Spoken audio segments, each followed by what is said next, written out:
So, dude, you're 24. Yeah. How the potential did you end up in so much debt already? Did you just like exit the womb and start swiping cards? No. You would think so, but no. Oh, I was thinking so. So kind of what happened is like I turned 18 and surprise, surprise, I found out I already had collections. So Parent? yeah. Apparently my dad had taken me to get like dental work done and then didn't pay for it. And then didn't say anything, didn't say he didn't pay for it, nothing until I was 18 and I was finding it hard to get a checking account. Yeah, but why was it assigned to the kid and not him? I don't know. I don't know if it's because he only put my name on all the documents. Did he only put your name on all the documents? Have you contacted them? Have you talked to them? I negotiated it. So when I was 18, pretty much my first couple paychecks, it was like I negotiated it to like half. So it was like $1,200. That's a fun birthday present. Yeah. So and the only reason I found out, I never would have found out except for my mom was like, okay, you're 18. You need to get a checking account. You need to, since I cash flowed most of college and I went to community college. Good job. So, she said, since you're not building credit that way, then you need to open just a small credit card. And the classic credit building mechanism. Yeah. Going to college and borrowing for it. Okay. And so you need to get a credit card and then you just pay it off each month, whatever little nonsense you get. Not bad advice overall. Right. So we're not going to like her by the end of this either. So I paid off collections and then for a while we were doing okay debt-wise. I didn't have any because I didn't have any bills. Sure. Because I so was you living lived at at home. Okay. And then the pandemic hit. And right before the pandemic hit, my dad got into a car accident. Oh, no. Really bad. He broke his spine in 2 places. Oh, my goodness. Okay. Yeah, it was really bad. Yeah. And, of course, it was right at the beginning. So it was hard for him to even get medical care and to get all the legal things sorted out because he was not at fault. Of course, in between that, he wasn't really paying bills anyway. Are your parents, were they together and are they together? They're together. In a sense. It's weird. Are they together financially? Oh, hell no. Last I talked to them, and that'll come later, but like last I talked to them, my dad hadn't contributed to anything since like last October. So my mom's been single-handedly keeping the house afloat. Okay. But his situation now, how is his health? His health is fine.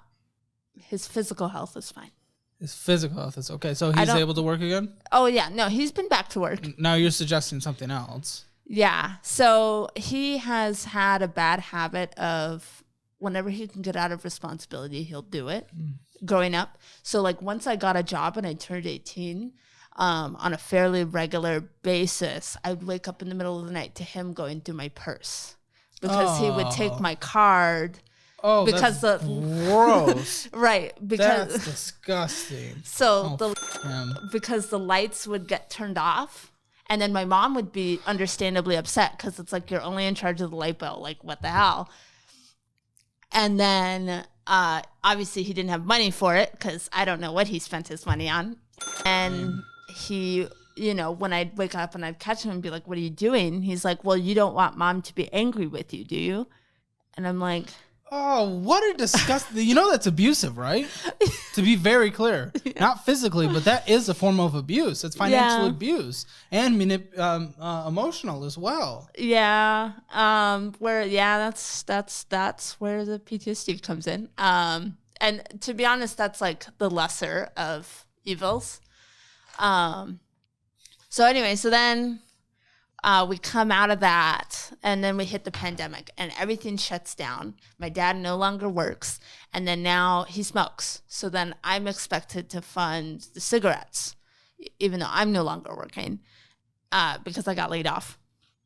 But he's not getting unemployment checks because somebody didn't believe in paying taxes or, doing his due diligence. His fault. Right. And no offense. I don't really feel bad for that, but. Yeah. So on this like idea that like once everything's settled, I would get paid back. I knew I was never going to see that money. Yeah, again. for the dental? No, for cigarettes. The credit cards and cigarettes. Oh, whatever. Okay. So why did you start going into debt? Well, I had to put, as part of my contribution to the house, I had to put my cards on my siblings' Xboxes. What the what is this? What is this household? Why'd you not move out? I know it's so much easier said than done, but what the I know. It's really bad. At the time, I was still, it's bad when like your 16-year-old friends who are never over, because you never want them over, are like, hey, something's wrong. Like, you should probably move out. And there was an attempt to move out when I was 18, and then I got talked out of it. And the reason... By the fam? Yes. The reasoning being... Continuing that emotional... Right. Like, control. Hey, if people are trying to isolate you from your family, like, that's not a good sign. That means they're trying to control you. And I'm 18, and I don't know that we're just weaponizing, like, therapy doc. And... anyway, so I have to put my cards down. And then I got my driver's license, and that was fun. My grandpa showed me how to drive. He had a Subaru, and that he never used anymore. And so my mom said, hey, I can negotiate a deal for you. I'll get you a good deal on the car through your grandpa. And in exchange, your dad needs to be able to use the car to take himself to doctor's appointments and whatever. And so I didn't know. So I paid it, right? I had saved up my stimulus checks. It was $3,500, and I cashed it, and that's fine. And then I had also won money prior to that, and all of that went to it. I didn't even have it for an hour, but okay, yeah. So anyway. So this car, I didn't realize that what it would mean is I would be paying for everything. Like my dad was the only one using it though. So when we put it, I didn't know what a lien was. So when we got the transfer to title, my mom put a lien on the car, which will bite her later. But so anyway, I didn't realize that basically it meant my dad could take off whenever and do whatever he wanted. And then I would be responsible for the oil changes, the brakes. I had to do the 100,000 mile. Okay, would you find out that he was just taking advantage of the situation pretty quickly, right?